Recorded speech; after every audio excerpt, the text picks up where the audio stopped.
typically in the Detroit office, which unfortunately we're not open right now. I did get a chance to go down there last week, and the city still looks great, and we're looking forward to getting back into our offices.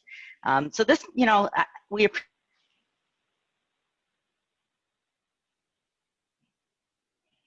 appreciate this opportunity, and I never had so many questions regarding our associates and our clients, employees, and managing the workforce. So clearly we're in a fluid environment, and we're so honored to be able to help our clients through this. And I'm going to turn it over to Susan, who really, we're lucky to have an HR specialist in our midst that can really, I don't think she ever expected to be this busy.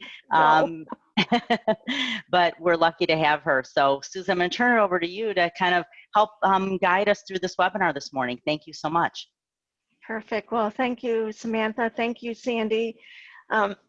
Yes, I've probably been busier than ever in all my decades of work. And just as our overview says here, there are issues that we're facing today are, very complex, at times very overwhelming. And there's so much overlap between not only having a pandemic, but having a year of an election, and we have the kind of protest and racial concerns. So we have all of these things coming together that are creating a level of uncertainty, and it's certainly putting a challenge on our business owners and leaders.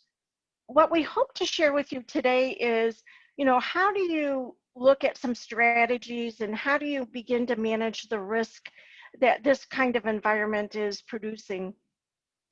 What is the impact of COVID on our workforce? The navigating your changing workforce is the name of this, and certainly we have a full spectrum of emotions showing up. And so how do we deal with that? How do we make sure we have a focus on well-being so that our employees are engaged and productive? And then how do we continue to keep the employee communication and engagement high? How do we have those kinds of conversations that allow for our business to move forward? So we have, Sam, that's an awful lot of information to cover.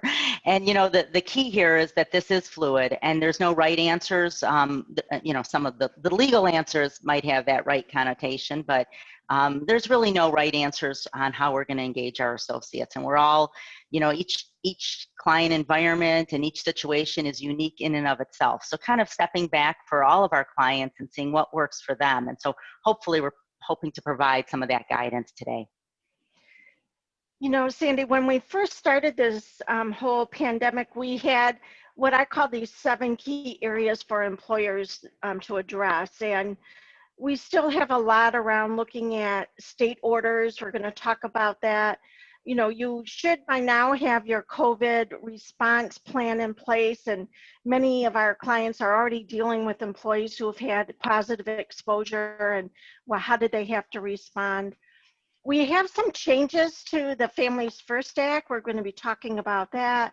We have employees that are at work, not at work. We have some employees who are still looking to return. We're putting our policies together on remote work, and now we have to look at flexible schedules, personal leave of absence beyond the family first leaves. We're looking at compensation. What's the impact to our bottom line as employers? And now what does that mean to not only managing our labor costs, but also how do we retain the employees and reward them during this difficult time? And then probably more of where we're going to spend our time today is all around employee communication and engagement.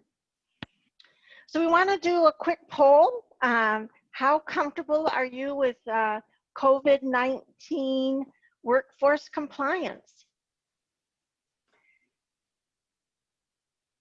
We have had conversations with clients daily as different scenarios show up. Oh, I've never experienced this before. What do we do here? And with still the DOL creating clarification and more answers on their frequently asked question website, we're learning more. Well, I can't say I'm surprised, Susan, when I look at the results, and the majority, about close to 70%, feel like they're managing. 25% feel like they have everything under control. So kudos to those clients. I'm really happy to hear that, because I know, as a firm resource, we're managing sometimes too ourselves. So it's not always easy. Yeah, it's always fun to understand what's going on there. I think we have some that are even indicating they're still not sure. Well, join the club. Every morning I'm looking at the release orders for different states to understand what new news one of our governors might have put out.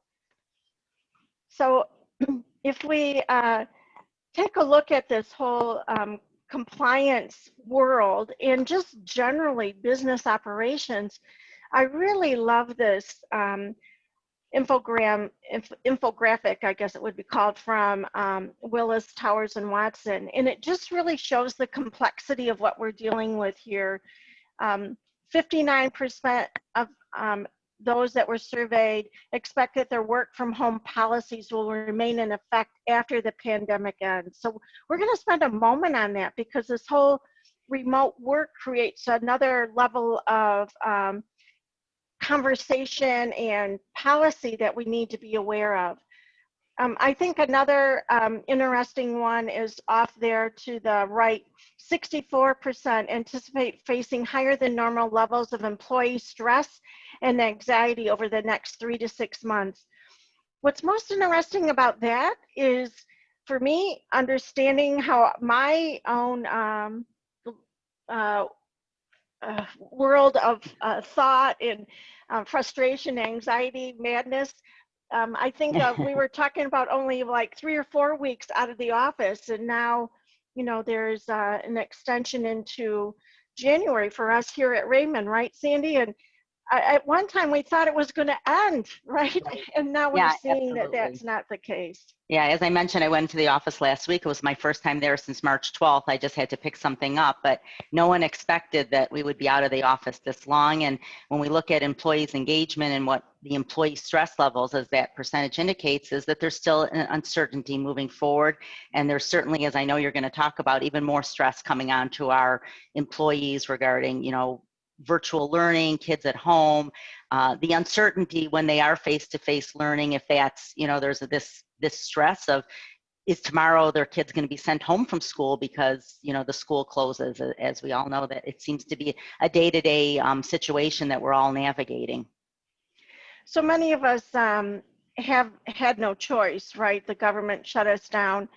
There was a quote from a recent article that I really appreciated, and it stated that you want to be sympathetic to employees' positions, but you don't want to be so sympathetic that you put yourself out of business.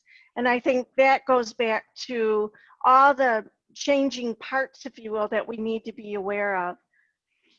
Well, and I was just going to add, I know we're going to talk about it a lot today, but it's really going to come down to communication with your employees consistently, to find out where they stand, because like I said, it changes every day, and it has to work for both. Otherwise, businesses will be out of business if employees can't work what they had promised or what they had intended to work. And so it's kind of getting to that even ground of us understanding what they can do and what we can do. We know that companies are looking at different ways of handling things. And so as we think about compliance, one of the things I absolutely encourage employers to do is remind their employees of the actions they're taking to keep the workplace safe. As these policies change, what do you do when somebody's now choosing to take a vacation? Reminding people that yes, they still need to wear their face mask. And what does that mean? Does it mean as they're just walking down the corridor? Does it mean they can take it off in their office? Be clear, set the expectation, but continually remind them. Offer an opportunity for where employees can go for questions. Obviously, their supervisor is always a good place, but whether there's somebody in HR or there's a COVID team that you might have in place, is there an employee assistance program that would help employees with individual personal situations? So being clear and keeping that in front of employees is very important. And employees want to know that they have the opportunity to ask a question, maybe in confidence and with some confidentiality there, because they're all sensitive questions, and everyone's when we talked about that slide earlier, that added anxiety, employees are worried about their jobs. So giving them the opportunity to ask those questions without that fear of, what will happen to my job when I ask the question.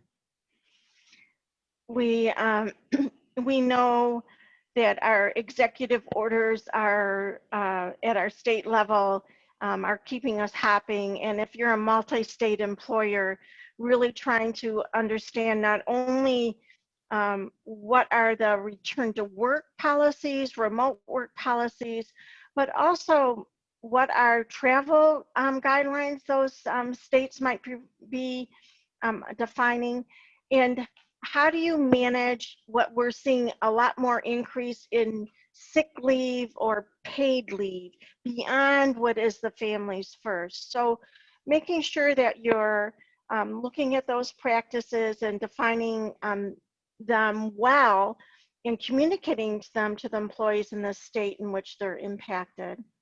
I'm going to talk a bit more about the families first, especially around the new clarification that came out around working families working, but also have children in school, and when the leaves might be available. And then the last thing I want to remind is you're putting out new policies, possibly updating them or putting out new ones. We want to remind ourselves that we still need to be consistent in the application of those policies. So even though we're asking you to look at the scenario for each individual and what their circumstance is, the application of the policy, however, should be consistent across the company. And I think that's showing up most often where there may be a request for a leave. And so we want to make sure we have a clear policy around that, where we're not offering somebody a maximum of 4 weeks off and somebody else only 2 and somebody else 12. You need to be clear as a company what that scenario is, and that takes some conversation, and sometimes it's a little of trial and error, if you will. What can the company support? But having solid conversations about that beforehand is so important.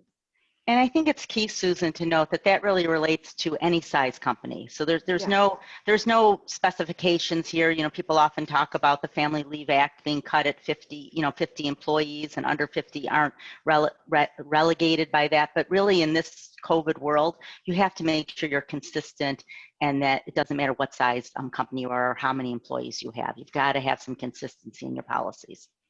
One of the things I think is most interesting about that, Sandy, is that the traditional FMLA is for over 50, but we've seen so many small employers under 50 who have had to put a leave of absence policy in to address similar situations, even though they're not eligible for the traditional FMLA.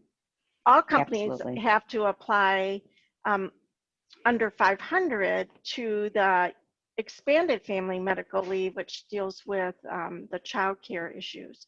Right. Again, it adds that layer of added responsibility, added confusion, because there's so many different layers on the compliance side. Well, it was interesting. Some of the things we've been hearing, for example, Ford is doing a small pilot program where they're having employees wear wristbands, and it'll buzz if you're not within that 6 feet social distancing. I hadn't heard that. That was really curious. And companies like Amazon, who's huge, they're planning on opening their own COVID-19 testing facility. So you can imagine some of these larger companies are trying to find ways to support employees and help protect them, frankly, from concerns employees might have. And we know that the number of lawsuits are actually increasing, and we want to make sure you as a business owner or leader are clear about how do you protect yourself and mitigate risk while keeping those employees safe and productive. Absolutely. So Sam, if you could help me please with, there we go. I thought this was such an interesting set of statistics. 60% of working parents have no outside help in caring for and educating their children. Parents are now spending an additional 27 hours a week on household chores, childcare, and education. Women currently spend 15 more hours per week than men on domestic labor. And lastly, close to half of respondents feel that their performance at work has decreased because of these added responsibilities. You know, in recent weeks, I've, in just my social network, I've heard of women who are quitting. I just can't deal with it. I can't balance it anymore. My child's education is most important. I'm choosing not to have my child wear a face mask. They're very young. I can't manage, you know, doing all the online school requirements. It's just an interesting conversation that parents are having to make choices around.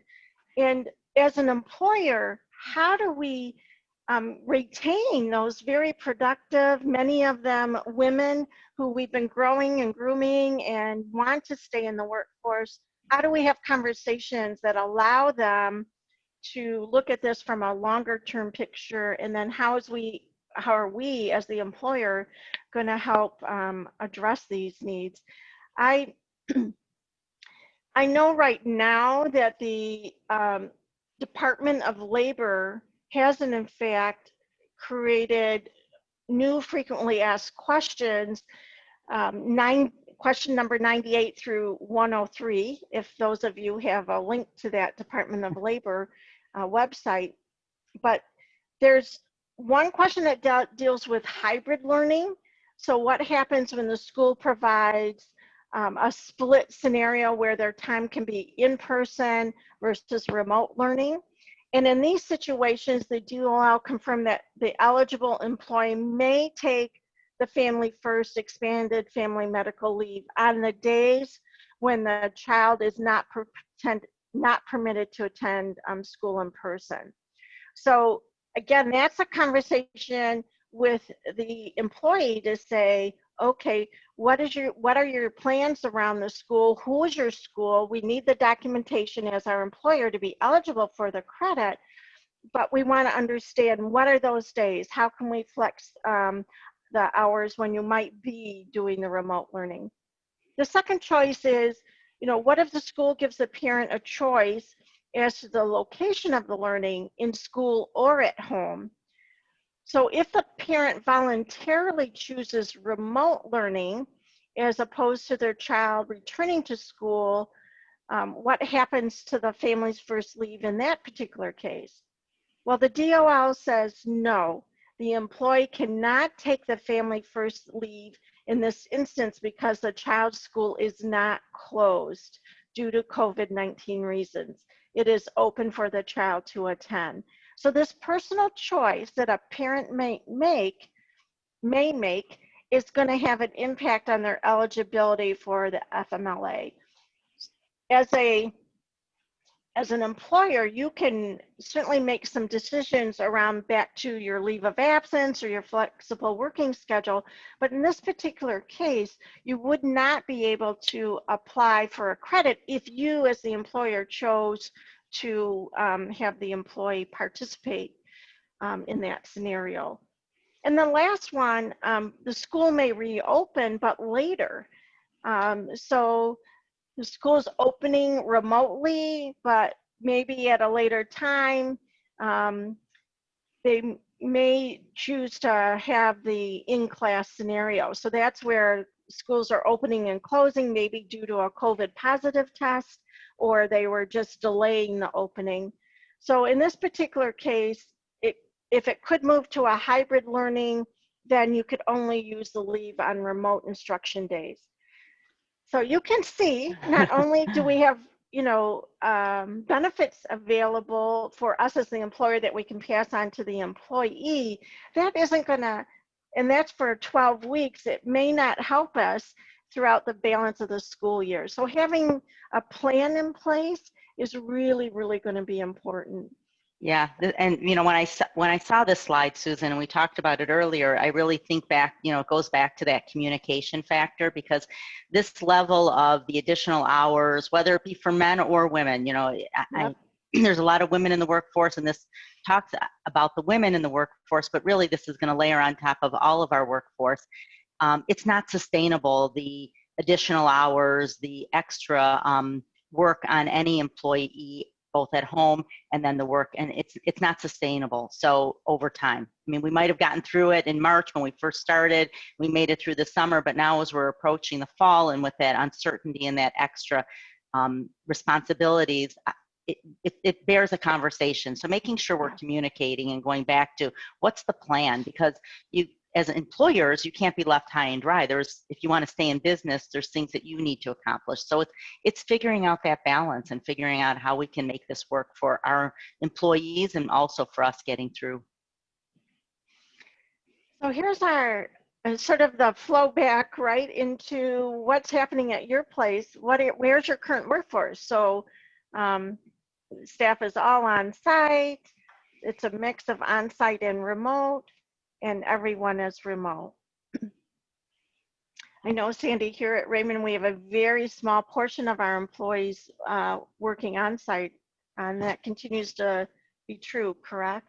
Right, and that's a big change from our initial. So this, the polling questions are coming in, and they're over 60% of our of those being polled are saying that their employees are a mix, and we have a mix, and majority of people are remote, and that's a change from, we've always had a flexible work arrangement and we've allowed people to work somewhat from home, but this mix for us is unique, and us navigating how we're working through that has been a unique change. And we see that we've surveyed our employees, we've tried to get some information as much as we can to see where do our employees feel. And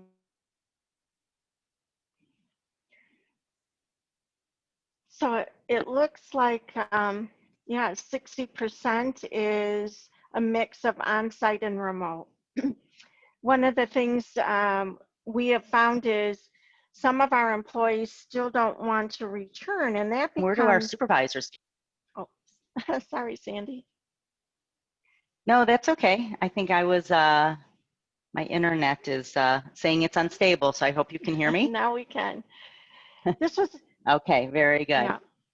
This was an interesting stat. 75% of U.S. businesses have associates working remotely, and it's a 250% increase since March. The dynamic of remote work is creating a whole nother level of complexity, not only from supervisors learning to manage and communicate one-on-one with employees who are now longer face-to-face, but also getting the teams to work together, the level of intensity that comes from doing Zoom meeting after Zoom meeting after Zoom meeting. Do we have all the technology in place? Sandy and I were both joking about working from home and how printing a document becomes a whole nother, complex thing. Right. The wireless doesn't work from absolutely. the business laptop, but it works from the home laptop, that kind of thing. Right. And the key here also is that a lot of businesses have no choice. Like my client base is predominantly, a lot of my clients are healthcare.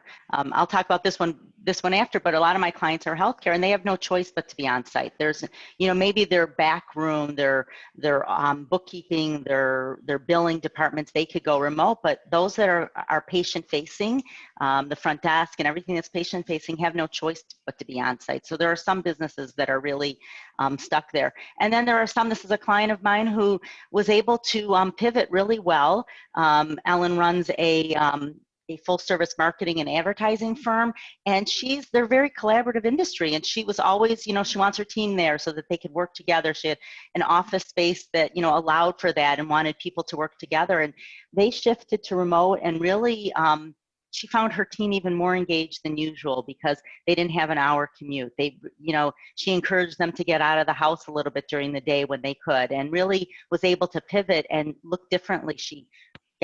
Her lease was done, and she looked for a different space that would be different for her business. So sometimes it's possible. It's not always feasible to make that shift, but a lot of clients are able to kind of look at their remote work.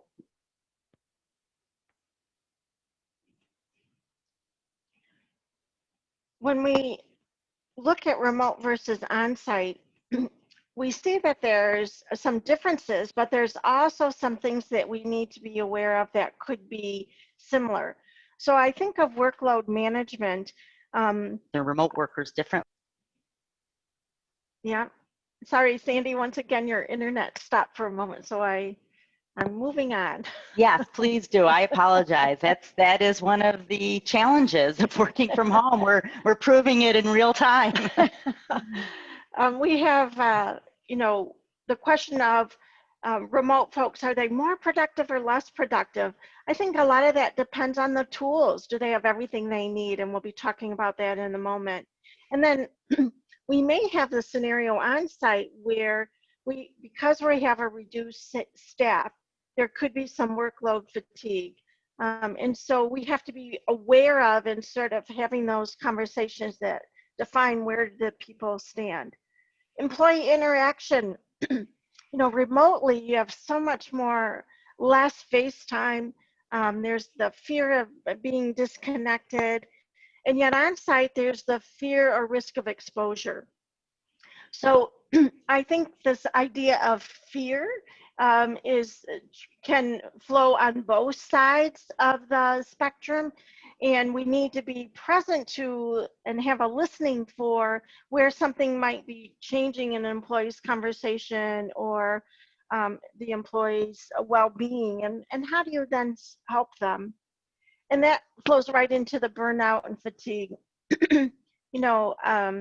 Many of us weren't set up to have our offsite home location set up.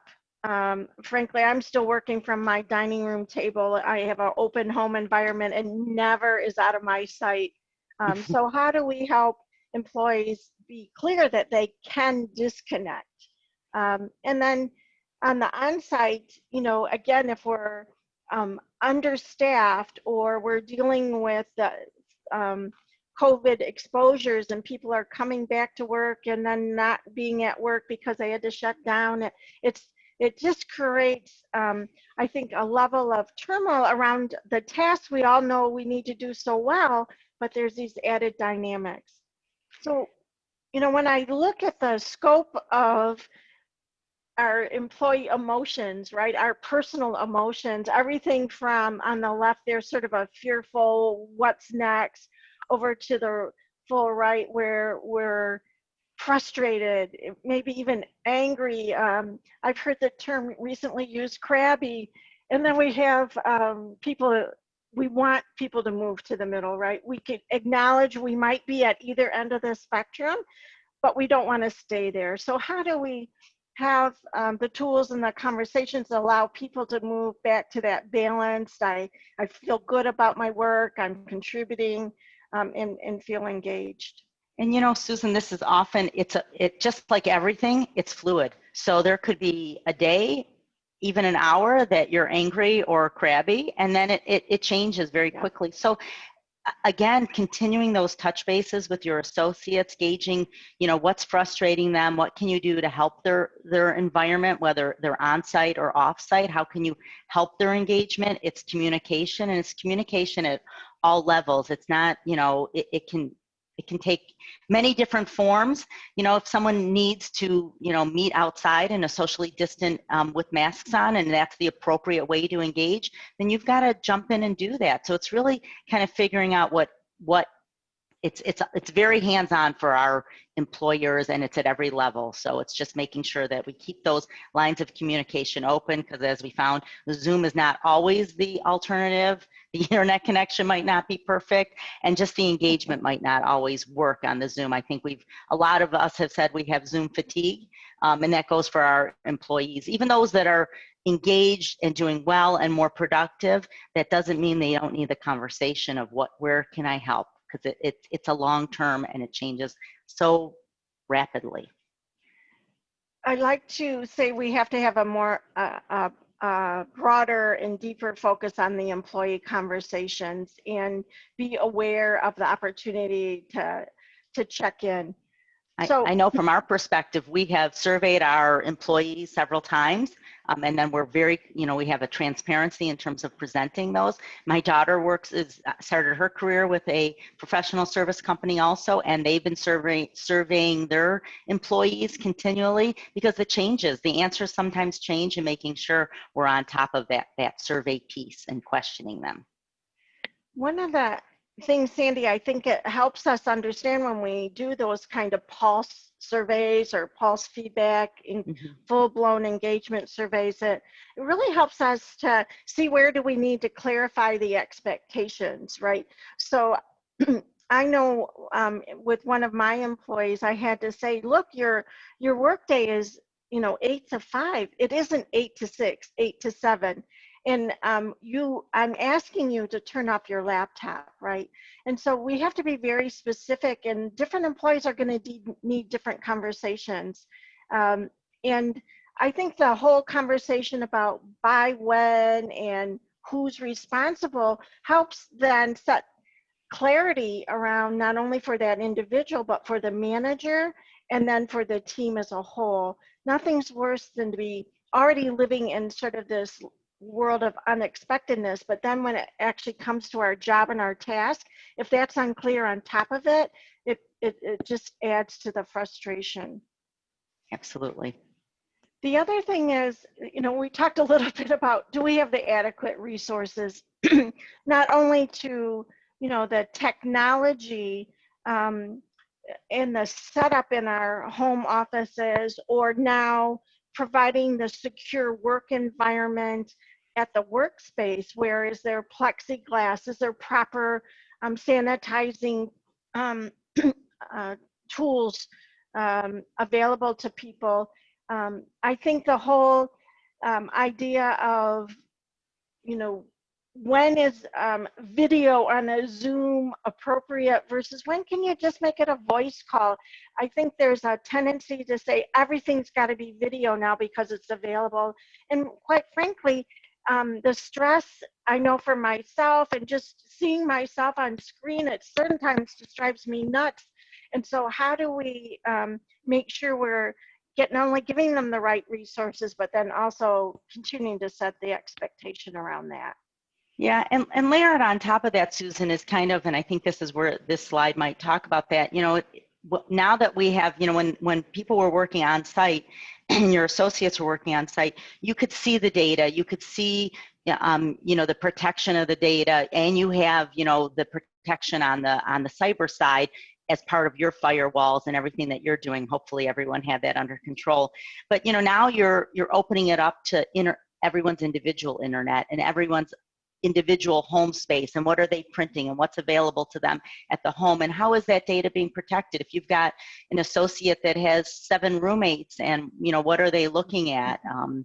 I'm exaggerating, but I think it's important that you define those policies, and you also look at what's the risk in terms of the cybersecurity. I can't help but to do a plug for our technology solutions, and that we have that available to our clients if they need us to kind of do a check on whether they're covered there, is their backup appropriate, because or their policies. So the lines get a little blurry here, and making sure that we look at all of those things. I think it's absolutely right, Sandy, and not to forget that just because we're not at the work site, we can't contact our help desk or, IT folks to help us work it through. Sometimes you feel like an island if you're in a remote scenario. So we definitely need to keep an eye on that. We've seen an increase in the number of people accessing data and through email and so on. We've been talking about this sort of thread throughout our conversation, but really taking the time to emphasize care and concern, checking in frequently and ask how things are going. one of the things we put in place for my own HR solutions team, we're all working remotely, is a twice a week check-in at noon. We just check in, we have our lunch, but we either are video or not. We have the option. But over the last week, we asked, how are you doing? That was all the conversation was about, was tell us, how's this working for you? What's working, what's not working?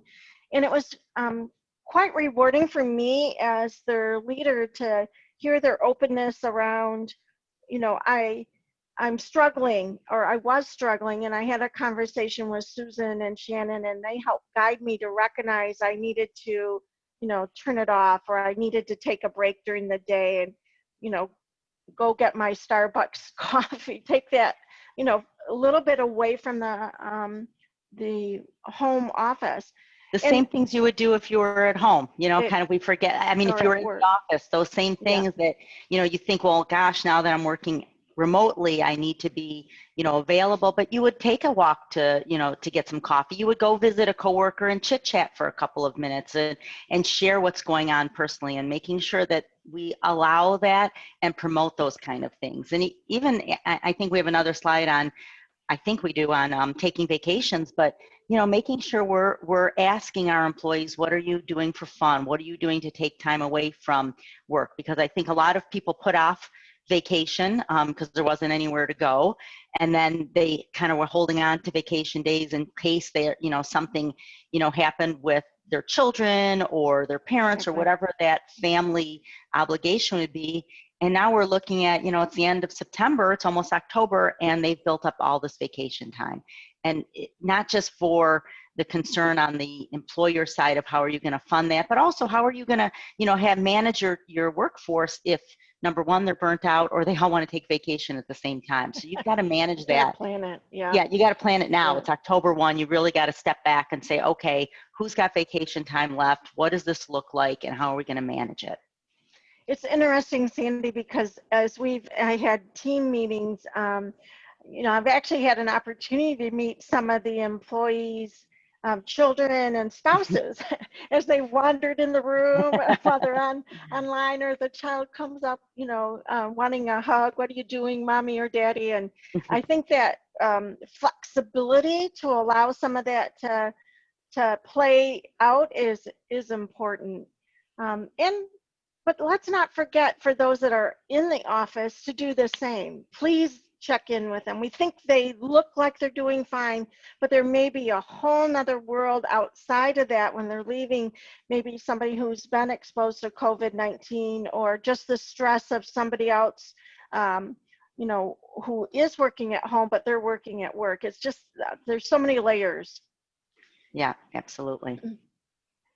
The last thing, and it sort of gets to what Sandy already mentioned, is how do you get feedback from the employees? How do we make sure that we're asking employees, what can we do differently, or what are some ideas for how we can handle this?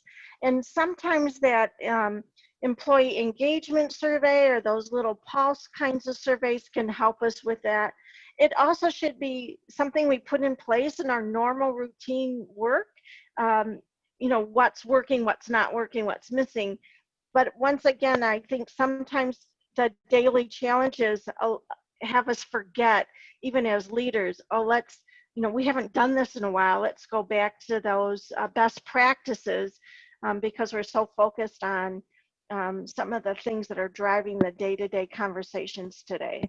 Yeah, and we talk a lot about remote because the survey showed a lot of our, clients have, their employees have shifted to remote working, but there's a lot that are still out in the workforce on site.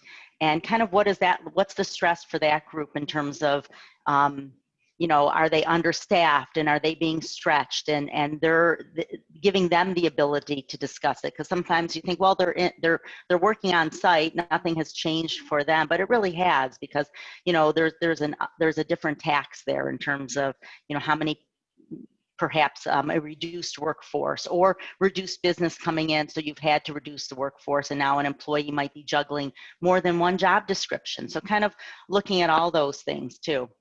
I know, Susan, there's also a couple questions in the chat room that I think you have access to read through that we can talk through if on the fly you can answer some of those questions too. Okay, good. So One maybe of, I can go over this. Well, if yeah, you look at perfect. I'll that take a chat, that look. would be perfect. Yeah, So, perfect. it sounds so silly, and someone I'm sure can hit me over the head saying, Sandy, are you really going to tell us this? But saying thank you. I recently thanked an associate for something, for getting us through tax season and done some extra work for me.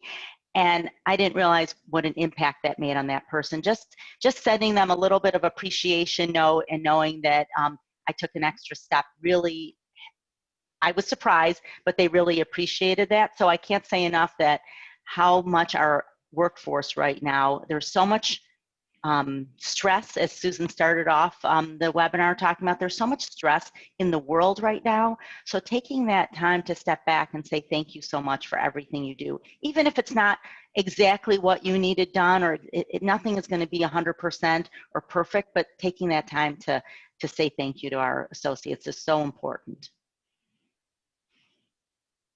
Susan, did you get a chance to look at that Yes, chat yes. question?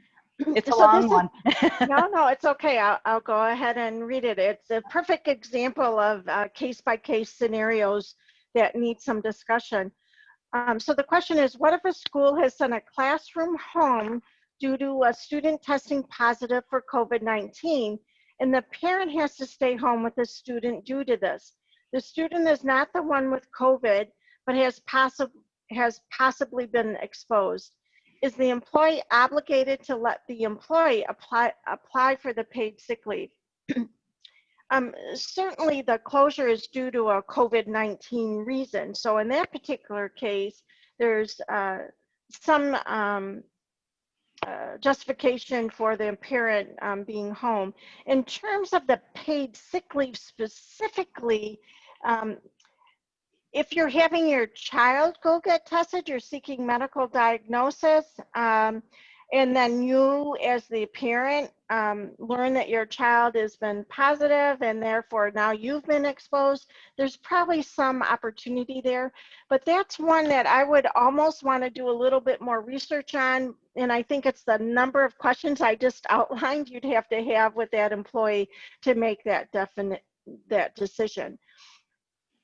One of the things that I see a lot of employers doing is making decisions to make a payment to an employee, so pay them, even though they may not be applying for the sick leave themselves as the employer, so not applying for their credit. So these again are sort of policy decisions. How do I take care of my employee, lessen the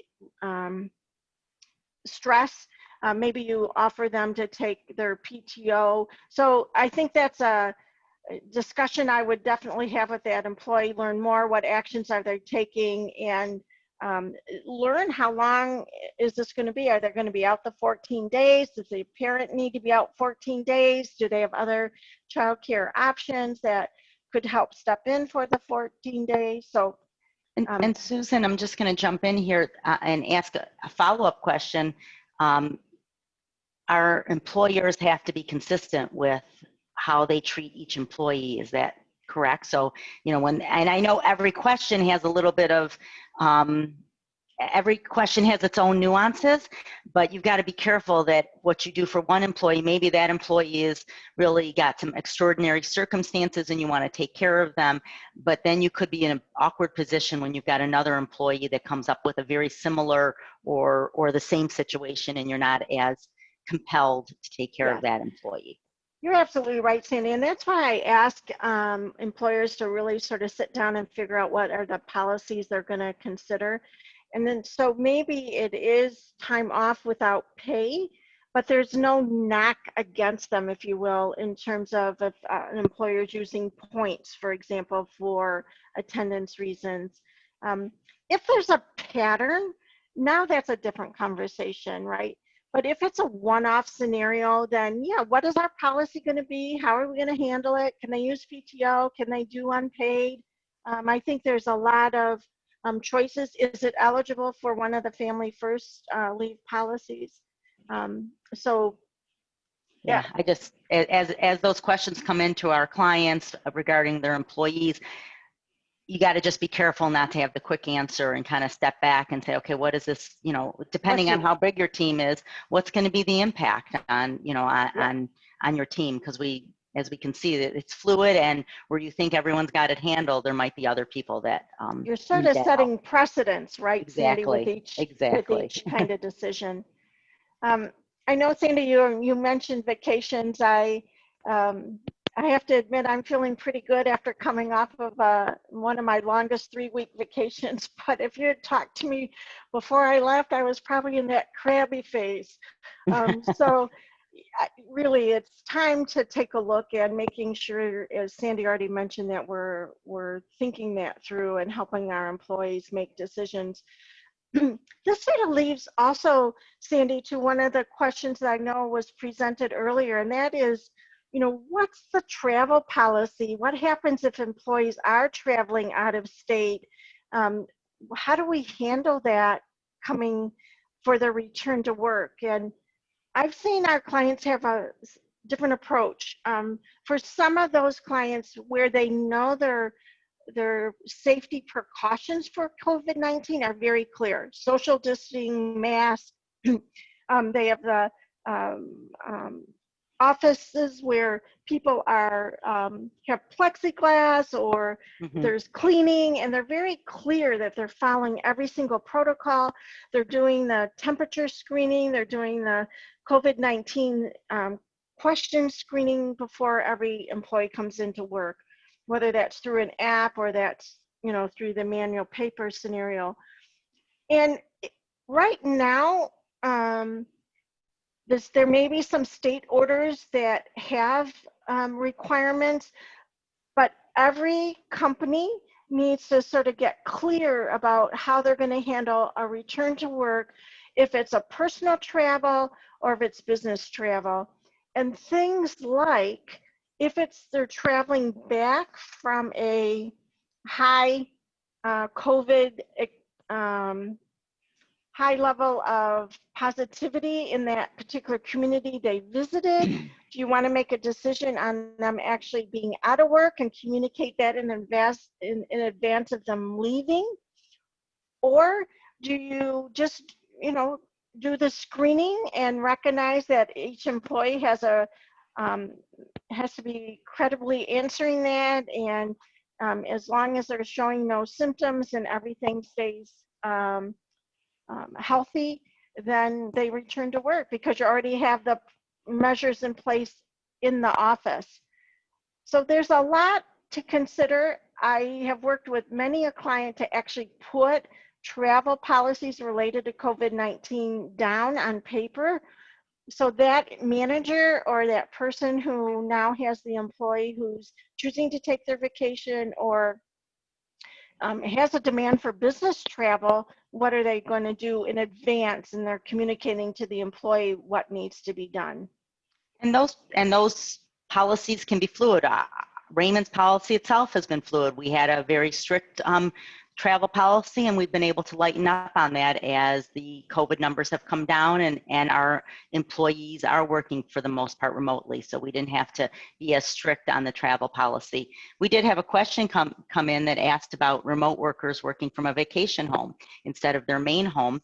And, I first go to the protection of the data and the cybersecurity and the cyber safety there. And if that's all in place and they're logging into a remote server and they've covered all that, I think that that's a wonderful opportunity, as long as they can do their job in the same manner, to allow people to do that. That's my personal opinion. Susan, you might have another opinion, but that's where I come from. I have seen companies who have allowed employees to work remotely from more than one from a home and or another home, or allowed to travel to other residents. But I agree with you, Sandy, as long as all the technology components and the level of risk is managed, then it probably provides that employee some flexibility and helps their well-being. I'm certainly looking for a vacation home that I can work from. But we just did pull up a polling question on how are you communicating, and this is key. And really, these answers come from how Raymond is doing it. So we're, in terms of our own associates, we're following up with videos from our leadership, videos from our CEO on a regular basis. We're holding town halls and meetings at the individual offices or with individual groups that is appropriate. We've done surveys, emails, we've looked at all of it, and there's no right one. I think you need to kind of layer all of those things in terms of that. And it looks like all of the above was 32%, a lot of town hall meetings, and email is at 68%, which is a great form of communication. I would just always suggest that you layer that with something a little more personal. Excellent. I know the continued communication is going to be absolutely key to our continued retention of employees, the engagement of employees, and our protection as a business. So, one of the things we recommend and have discussed through this is, seeking some employee feedback. And we really feel that here are some justified, truly studied reasons for seeking feedback from your employees, whether that's that full-blown kind of employee engagement survey, or it's the kind of questions that, for example, on a Gallup Q12, where you actually can get some industry data and you can plan for it over time and see how it's different now from when you maybe previously surveyed them. It has industry background. Here are some of the questions that become more important and maybe more related to COVID. So once again, we're big believers in employee engagement surveys and getting the feedback from your employees, really looking at maybe which location is doing well and another location might need more support, where a particular manager might need more support, where another manager might have the kind of leadership or expertise that's needed to keep those employees engaged. So in the end, what we're saying is employee communication and engagement is actually key to surviving this pandemic.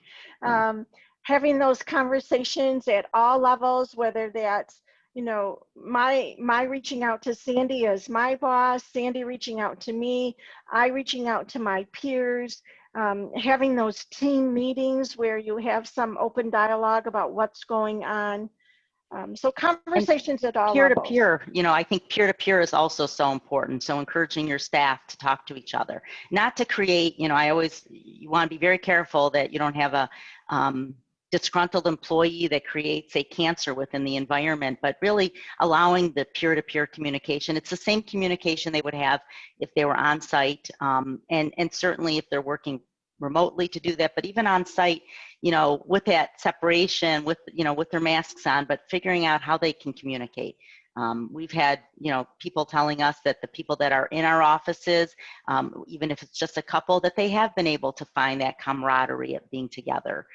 So kind of figuring, balancing all of those pieces in the communication side. One of the things that we've also talked about throughout this presentation is making sure your policies are aligned to the changing needs and that you're communicating what those are, you're being consistent in how they're applied. Managing risk and still following basic laws. Fair Labor Standards Act comes to mind, traditional FMLA, that we don't forget that we still have those business operations to run and need to keep all those things in mind. And then one of the things that I know I've appreciated from being here at Raymond is just that the leadership's commitment to working through solutions, recognizing the impact that this pandemic is having, and keeping us communicating, or updating us on what they're actually doing and the kinds of things they're putting in place to help me as the employee and protect me and my well-being. So I can't say enough, Susan, that goes for any size client. You know, we are a big company, and so we're able to accomplish that. But I think it really goes for any size company. And sometimes you think, I have clients that have 5 employees and clients that have 500, and you think you're covering it. They should get it. You know, you're on site, you're all in the trenches working really hard, but really just that communication piece, we cannot overemphasize how important this is right now during COVID. And hopefully those great examples will continue once we're out of this. Exactly. Yeah. There'll be good habits learned. Any other questions? I don't see anything in the chat box, but we've got a couple more minutes if anyone has any other questions. Well, Susan and Sandy, thank you so much for the presentation today. I know you handled questions throughout the presentation. If you have any questions following today's session, make sure you email info@raymond.com, or Susan and Sandy's emails are included on the slide deck. So it will be sent out to all of you with the recording from today's session. I know there's a lot of great content in there, just to brush back up on all the things that we covered along with the materials. Again, thank you both so much for today, and thank you for all the participants for including all the great info and the polling questions. We love hearing from you and understanding where everything is at. So with that, you know what, we actually don't have any further questions at this time. Our next webinar is coming up October 13th. That's prioritizing personal growth and prosperity. So we hope you can join us at that session. And thank you all again for joining us. Thank you. Thank you, Sam. Thank you, Susan. Yep. Bye.